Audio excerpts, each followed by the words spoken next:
The following is a special presentation of Tony Kurre Radio.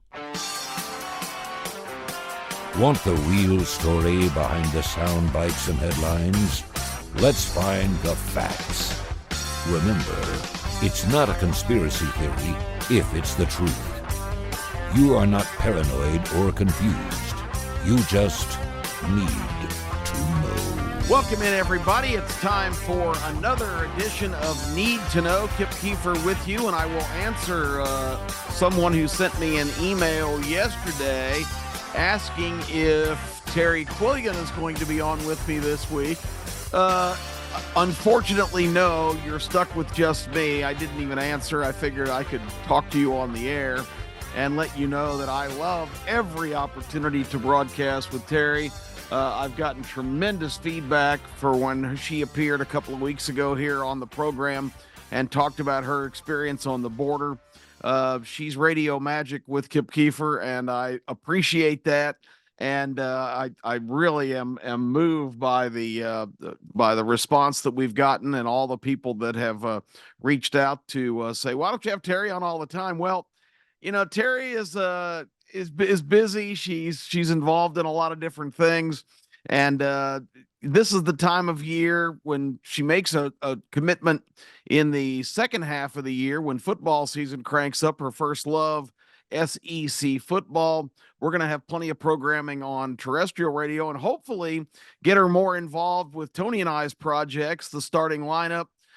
She did a feature on that show during football season, trying to get her on live a little more often. And also, right here on this TKR network, hopefully Terry will be a regular with me on Need to Know in the second half of the year when she gets all her travel and different things out of the way that occupies her spring and summer. So we're working on it. We're endeavoring. Hopefully we'll get so big that she can't resist, and we'll decide that she needs to be ever present on our programs. But I appreciate everybody's feedback on that show. I really enjoyed doing that program because you hear a lot of things, but she actually went and saw it for herself and gave us a firsthand report, and it was outstanding. Today, I want to talk about, remember the classic Don McLean song, American Pie? Really an anthem of the late 50s, 60s, into the early 70s. The song is about basically the core of that song was about the tragic plane crash that took Buddy Holly and the Big Bopper and Richie Valens when they were just flying a short flight from Wisconsin to a concert the next night and went down in a thunderstorm. According to that song by Don McLean, that was the day the music died. And he talks about all kinds of other things that happened in the 60s, then the Kennedy assassination, the riots at Kent State University that resulted in 4 people being killed by National Guard gunfire. Just a lot of themes in the song, not named specifically, but things that you can certainly piece together the clues he gives. And I preface all that with, that's the preface to the point I'm going to make, because of course the chorus in the song is the day the music died. Well, I want to talk about today on Need to Know, the day a major, really the original news outlet died. And we're talking about NBC. It was just 7 to 10 days ago. I don't remember the specific day. I think it was a week ago this past Thursday when the network announced that they were now, after hiring Ronna McDaniel, who was the chairman of the Republican National Committee for 7 or 8 years, which of course that's the National Republican political arm that works on elections and candidates and platforms for the Republican Party, etc. Ronna McDaniel had been basically forced out by the leader of the Republican Party right now, which is Donald Trump. And it wasn't anything personal. He just decided that under her leadership, they were getting left in the dust, basically, by their Democrat counterparts who were taking advantage of all of these election reforms, different things that are leading them to get tons of votes out early, ballot harvesting, which is this pains me to say legal in a lot of states, although the way it's being conducted is totally illegal. But that's another topic for another show. Anyway, McDaniel was not doing the things with her staff that were necessary for the Republicans to not get in severe disadvantage with the Democrats, who are hustling and playing all angles, and legal and illegal, I'll add. But again, we won't get into voter fraud today, or way the system's been manipulated. But McDaniel was out, and NBC, the national broadcasting company, which has been around almost all of the previous century, because they were one of the real forerunners in news media in this country. Going back to radio, when Americans huddled around their radio as a family on a weeknight and tuned in their systems, it was a good chance they were going to get NBC Radio, who had all the big stars of the day back in the 1920s and 30s.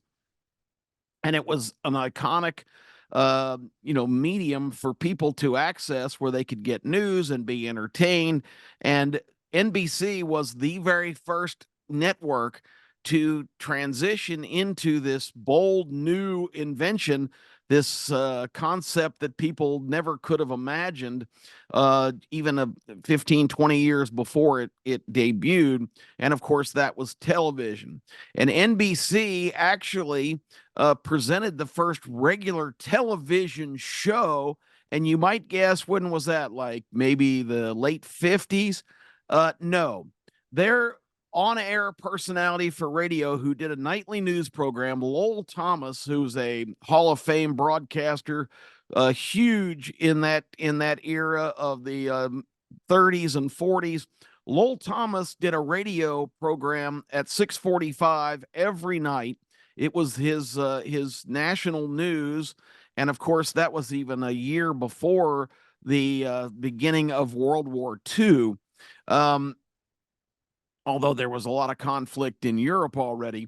Lowell Thomas sat in a studio to do his radio broadcast, and they wheeled this giant camera because, of course, Hollywood was already functioning and had been flourishing for a number of years. But that was the beginning, where they actually had a camera on Lowell Thomas, and he did the NBC News at 6:45 every evening. And the problem was, nobody had a television yet. It was not being marketed. It was not being distributed. There were a few people in the industry and people that were in the development stages that really had some crude early models, and there was some experimentation going on. And that was basically NBC having the foresight to say, okay, well, let's just set this up, and we can tweak with a real product here, and let everybody kind of trial and error what's working, what's not, what we need to do. And that was really a big thing that allowed the whole concept of TV to develop. So NBC has so much history in our broadcast past. After World War II, when more units were available in the late 40s and early 50s, NBC actually had not a radio simulcast, basically, but they had a television news program that kind of kicked everything off. And John Cameron Swayze, who was another colorful Hall of Fame performer, did the news on NBC. He was also a guy that was the spokesperson for all kinds of different products as radio continued to flourish, but started to die out a little bit as we got into the mid-50s, when televisions became distributed to a lot of middle-class households. It became affordable enough. A lot of times there was only one family on a street that sprung for a TV back in those days. Tony's talked about on Kiefer and Kurre, our show here on the TKR network, how even in his childhood, which was in the still in the 70s, where TV reception still was a little dicey. We didn't have cable, we didn't have direct hookups. Tony described as a child him spending time on the roof twirling the antenna around, and while his father scrutinized whether the picture was coming in, and that was kind of the reality for everybody. Even in the decades following the development of TV. But John Cameron Swayze, another legendary performer, gave way in the early 60s to two NBC mainstays, Chet Huntley and David Brinkley. Did the nightly news on NBC, Huntley Brinkley Report, and they were gruff, they were to the point, they were matter of fact, there was no yucking it up. They gave the news with a straight face and a serious tone, and that's what news was. And of course, the day that TV news was really born, we just talked about the day NBC News died, and I'll get into that in just a moment. But the day that TV news really came of age and became an absolute staple in this country was November 22nd, 1963, when John F. Kennedy was assassinated in Dallas, Texas. And of course, the coverage by CBS, who was the far behind competitor of NBC at that time, but they had a new guy that was starting to get attention by the name of Walter Cronkite. And Walter Cronkite, who was obsessed with the space exploration and development of NASA, started to draw viewers away from NBC. And on that day, Walter Cronkite was on live as things were developing in Dallas, and of course had the famous announcement that pained everybody and does to this day, that report from Dallas, apparently official, John F. Kennedy died today at 1 o'clock Eastern time, noon Central, in Dallas, Texas. And he couldn't suppress tears as he expressed that, but it really won over a lot of Americans. NBC, of course, was on the air during that time and suspended their regular programming. But for some reason, and again, this is typical of the era, they were having problems with their camera in the studio. So basically, with the NBC logo on the screen, you heard talking heads go on for a couple of hours until they finally got the opportunity to transmit pictures. And of course, it was almost all, back in those days, just the people in the studio. You didn't have a whole lot of video capability, of course. So it was still more of like the newsreel era. But bottom line is, TV came of age because everybody from that point on basically went to television for their news, and it took huge strides as the Huntley Brinkley era wound down in the late 60s. Then you started getting the influx of other classic NBC hosts. John Chancellor, who was the White House reporter, eventually took over as anchor. John Chancellor was an outstanding NBC News anchor and was on the job up until the time of probably the last iconic NBC host, Tom Brokaw. Also in that time, Tim Russert came along, who was one of the most respected TV journalists ever. Tim Russert was, I'll call him basically a centrist, although, it's important to point out that from the very beginning, and it goes back to the news media, the reporters back in the period where newspapers flourished, and a lot of Hollywood personalities. I mean, the slant on television from day one has always been liberal. It's just the nature of the beast. People in journalism tended to take this skeptical view of everything, but it wasn't political from the standpoint of Democrat, Republican. You could be just as scrutinized and just as picked apart by the liberal media at that time, and they weren't leftists. There's a difference, and it's important to make that distinction. There's a difference between liberal and far left. And right now we are in the far left category because the Democrat Party has given way. There's not very many, idealistic liberals anymore. The party is being dominated by this far left, progressive, globalist, new world order kind of a group. But with that being said, Tim Russert was really an unusual performer on NBC, because Tim Russert was a guy that tried to look at all sides of an issue and really endeavored to be fair. And when Tim Russert, of course, his big show was Meet the Press. He would fill in occasionally on the NBC News broadcast, but his baby was Meet the Press. And when he died unexpectedly, it was really a blow to NBC that they never really recovered from. So they've been on the kind of sick list for about 20 years, and they have been dwindling ever since, because literally what's happened at NBC in current years is the offspring of the MSNBC network, which is a cable news, which is constant round the clock. And the choice of hosts and personalities that you hear from are extreme left. It's kind of a shocking thing that the transition has been made away from what journalism's supposed to represent, which is balanced reporting. It's ideas and ideals from both sides of the spectrum. Now it's given way to this dictatorial kind of mind brainwashing predicted in the book 1984 by George Orwell.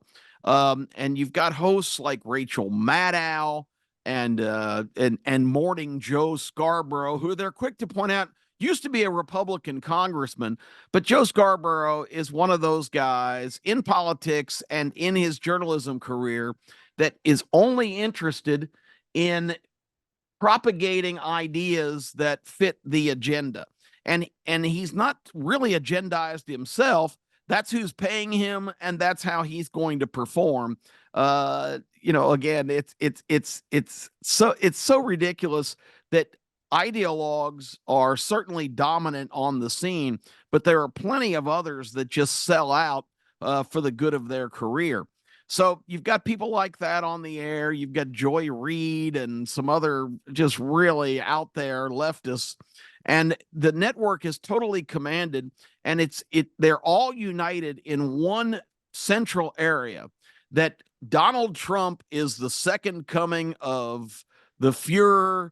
If he gets elected, it's going to be this big revenge tour. He's going to arrest his political opponents. He's going to execute them. He's a Russian agent under the control of Vladimir Putin. The whole Russiagate thing, which as taxpayers cost all of us $55 million for a year and a half investigation, comprised of every leftist attorney and activist you can possibly name, and they found nothing. Donald Trump was completely exonerated by that report, although anybody with a functioning brain knew that Donald Trump had no ties to the Russians, certainly had absolutely, is probably the antithesis of somebody who would be a communist agent. He's the ultimate capitalist and the ultimate arrogant personality. Certainly not a comrade. And anybody with a functioning brain knew that. But NBC was the leader of the band in pushing that agenda for 2 or 3 years. And it was absolutely to the point of absurdity. Rachel Maddow on her program talking about she had evidence that Donald Trump was an agent of the Soviet government, the Russian government, not the Soviet government. It had been dissolved when Gorbachev tore down the wall, but the Russian government and Vladimir Putin. And again, the absurdity of all that. But here's what okay, you can have this off the wall National Enquirer kind of network, but the damage was done in the fact that people in government, spurred on by this national news media, NBC, basically continuing to beat the drum on this report.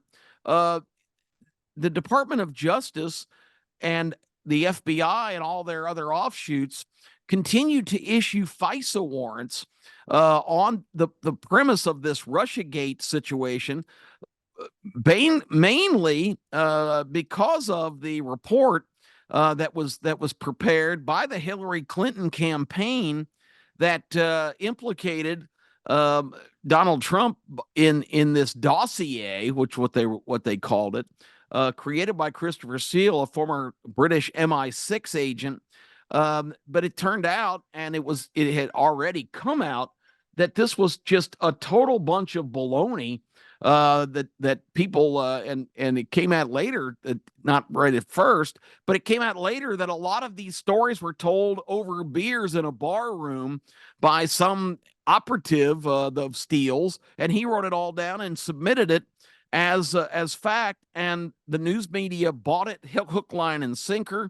The funny thing is, the news media and the government were in total cahoots on it, because press releases issued by the Department of Justice were reported on by the news media, and then the news media ran with the story and prompted the Department of Justice right back to instigate all kinds of ridiculous investigations.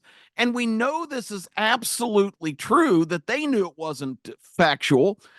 If you read the correspondence between Peter Strzok, the FBI special agent, chief investigator, and Lisa Page, who was the attorney, the advisor, the legal counsel for McCabe, who was the associate director of the FBI. In their correspondence, they said, hey, Hillary Clinton wants us to conduct this investigation, and who am I to step in? She's going to be the next president of the United States. And then they started getting concerned about Trump. Lisa Page at one time writing to Peter Strzok, please tell me Donald Trump can't possibly be elected. And remember what Peter Strzok said? This is one of the highest ranking FBI officials. He won't. We will stop him.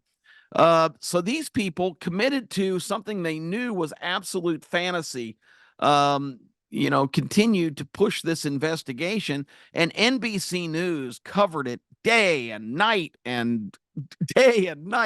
for weeks and months and years, convinced, and also trying to convince the American people that this story had some validation. They took extraordinary measures to wiretap and really go after a lot of people in the Trump administration, which is illegal to do for Americans unless there's signs of espionage or some kind of court grant, and that's what the FISA warrants allowed them to do. I mean, it's really one of the blackest chapters of American history that this went on for the first 2.5, almost 3 years of the Trump presidency. It was just a constant threat at the door of something that was absolute nonsense. So let me transition to today, because as usual, my background story has taken up most of my time. But let me get to the point here. The NBC News operation died when Ronna McDaniel was named by NBC, because she did what everybody does in politics or in Hollywood. As soon as she was let go from the RNC, she said, you know what? I've got a lot of experience, and people are cashing in media. I'm going to hire an agent and see if I can get a gig on one of these networks and be a special contributor. And all of them have them, Fox and MSNBC and CNN. They pay people $200,000, $300,000, $400,000 to come on some of their regular programs. They're not hosts; they're guests on panels. A Fox News contributor, a CNN consultant, an MSNBC contributor. And they come on and sit on these panels on these shows with Rachel Maddow, Joy Reid, or Morning Joe, etc. And also, don't forget Morning Joe's lovely bride, Mika Brzezinski, and co-host on Morning Joe. She's got an interesting background. Speaking of leftists, her father, Zbigniew Brzezinski, was the chief advisor to Jimmy Carter in 1976 when he was elected president. Brzezinski was one of the first people in America and he was an immigrant, naturalized U.S. citizen, but Brzezinski was on the bandwagon in the 70s. This is 50 years ago. He was on the bandwagon that America needs to be a better global partner to the rest of the world. unimaginable that our standard of living is so much superior to so much of the world, and we've got to get more involved and be a great global citizen. He was the espousing a quote new world order where America shared its resources and its wealth and its success and its strength with the rest of the world. He was the original progressive leftist in government here. There was a lot of them that were on the undertone always. In of course this whole communist Marxist. You don't have the ability as a citizen to make your own decisions. We elitists know better, and we think that we need to be in the world community. This emphasis on America is evil and destructive. And Brzezinski was her dad, and he was one of the original wackos that actually got to a mantle where he had a lot of say-so in the way things ultimately developed. So with all that being said, Ronna McDaniel was hired by NBC. Her first official day was on a Tuesday. She didn't appear on any programs because immediately the hosts let it be known on the air, not in meetings with the executives, not in memos or text, although I'm sure they sent those too, but on the air. Each and every host came on those first couple of days and said, she will not be on my show. She is part of the problem. She's come from the RNC. She defended Donald Trump and promoted him, was working on his re-election before she was let go. And worst of all, she was a defender of January 6th, the most dangerous day in American history, because our democracy came so close to being toppled by these insane MAGA extremists that rushed the Capitol. Yeah, the insurrection on January 6th, if you're going to have an insurrection, you probably are going to be armed, and you probably are going to be threatening people that are in power to try and overthrow a government. This was a mob that was in Washington, furious about the election, knowing with common sense that there were so many irregularities and so much wrong with that election. And I touched on a couple of places that it was exploited. But again, that's not the theme of today's show. But these were mostly just common citizens who were outraged, and they were encouraged by adjutants outside to let's rush the Capitol, let's go inside. And if you really look at the footage of what was going on in there, they didn't have their hands around the throats of congressmen or senators. They were all evacuated. They were running around the halls, taking selfies, yelling and screaming, acting stupid. If that was an overthrow of the government attempt, it was a pretty bad. I'm going to use a bad term here. It was a piss poor one. That was not the intention. It was just a group of people that were all fired up who got out of control, and that doesn't excuse the action. It was stupid. It was, I think it was even like an offensive foul in basketball. It was drawn because I think the people on the left saw an opportunity to really have something that they could make a big deal about forever. I think Capitol Security, it looks like, completely stood down and let this happen on purpose to create this sensational event that they're still harping on now, the greatest threat to our democracy since the Civil War. It's just a joke, folks. It was wrong. I have no sympathy for the people that were involved in their bad decision making. I do have sympathy for the fact that some of them are still languishing in jail like a third world country and still have not been formally tried. But that's another story as well. But the bottom line is, because Ronna McDaniel was the Republican National Committee chairman and was defending what happened and actually disputing some of the fact that these people were propagating. And remember, Joe Biden said it himself, we believe in truth, not facts. So facts mean nothing to these people. They reach the conclusion of what the truth is based on their agenda and what they want to see. And they say that Ronna McDaniel was one of the greatest snake oil salesmen ever, trying to deny that this was a threat to our democracy. And we came oh so close to having our government toppled by these marauders on January 6th. So they one by one came on the air defying their management and the board of directors for NBC, who had approved this Ronna McDaniel hire, and said she will never appear on any of our programs. This is an outrage. My favorite is it was Joy Reid saying something about being responsible journalists, and as a responsible journalist, we can't let this MAGA extremist on our airwaves on this network. Journalists, really? They talk about threats to democracy. They talk about saving democracy. But if there's any other voice that has any just smidgen of counter opinion to what their propaganda that they sell each and every day on every single show, that is a deal killer. It's not about democracy. It's about having one party that is completely in control, that can do anything they want and get away with it, and discourage anybody else from being a part of this whole discussion about democracy.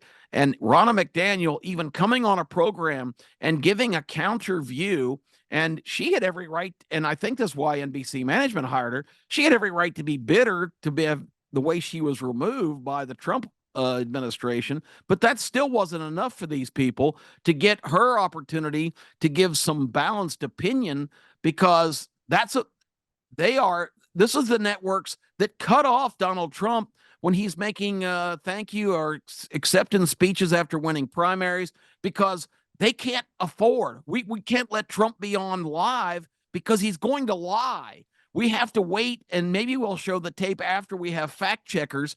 But they're selling this, that Donald Trump is just such a liar and that everything he says is false. Rachel Maddow dramatically said, Ronna McDaniel, this is a simple matter of truth versus lies. This is the same group that lies to you every night, every week, every show, because they know that what they're telling you is just the agenda. It's their truth.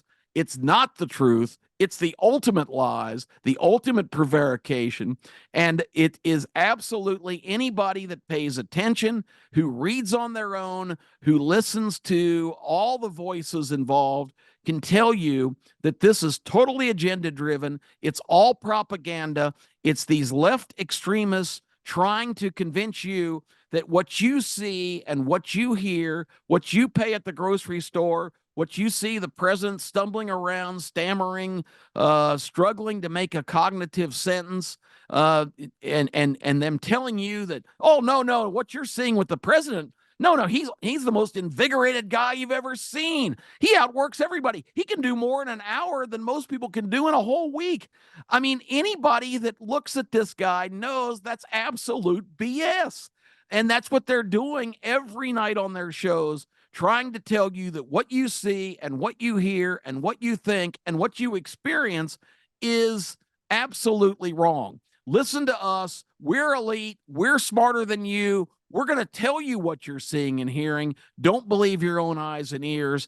And that is the biggest joke of all time, that these networks, and especially NBC, who was the absolute bell cow alpha network for many, many, many years, that basically invented TV news, has now sunk to the level where their leftist hosts, who they have put on, will go on the air on their network, on their shows, and say, we will not accept this hire by our management. And guess what? That Thursday, that same week, when Ronna McDaniel had started on Tuesday, she was let go. She was fired and never appeared on a single show on NBC because of the insurrection, I'll use their word, by their own hosts, that she was not welcome because she had a counter viewpoint and was a major player in the different things that the Republican Party tried to do to topple our democracy. Well, toppling our democracy is a concern of mine, But the people that are responsible for the potential toppling of our democracy are those people you're watching on the air, and those leftist people that somehow have been elected to Congress that are pushing the envelope, and all these bureaucrats in Washington.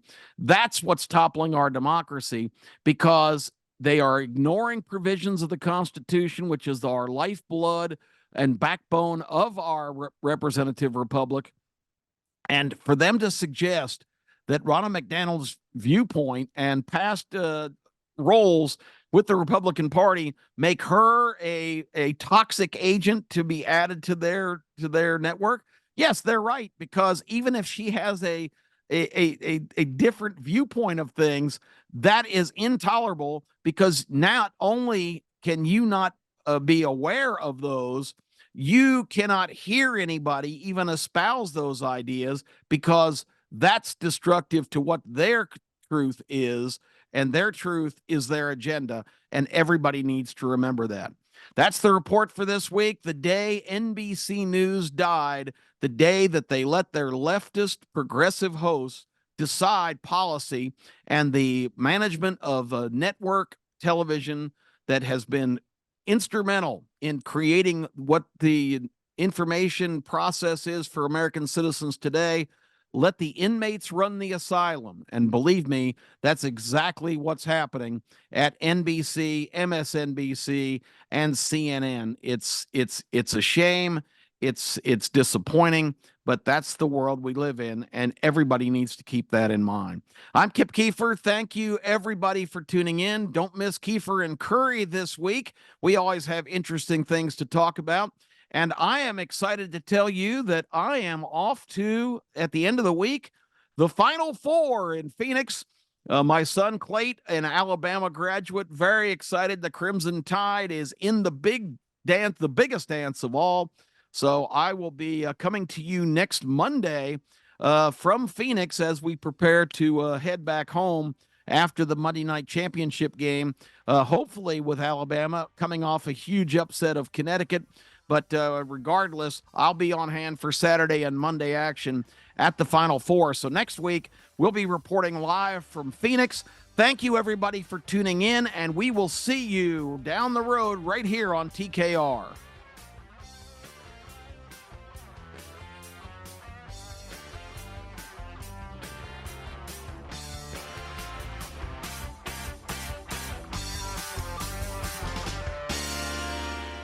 This has been a special presentation of Tony Kurre Radio.